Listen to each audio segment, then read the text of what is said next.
Tuyok-tuyok taning litson karon guys.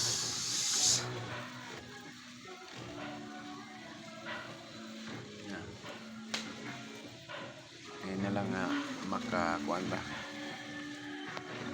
Makapahinungod sa atong patron diri sa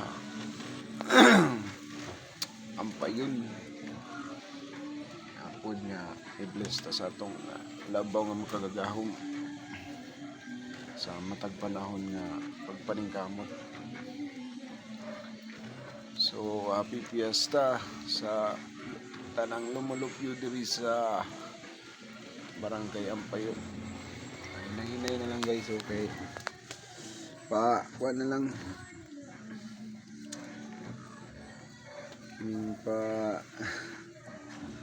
Sa amo paanok.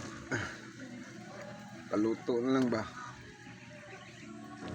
Tapos ang kanindot po lang niya is kuhan siya kanang dali siya maluto nga baboy kay wala siya kaayo tambok.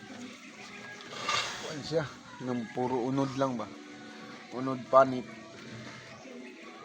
Musag ihas nga baboy. So happy Saturday kanatong tanan ka pobre, and happy fiesta Barangay Ampayon. Hingot ang tanan nga maglipay kita sa pagsadya nining adlaw sa fiesta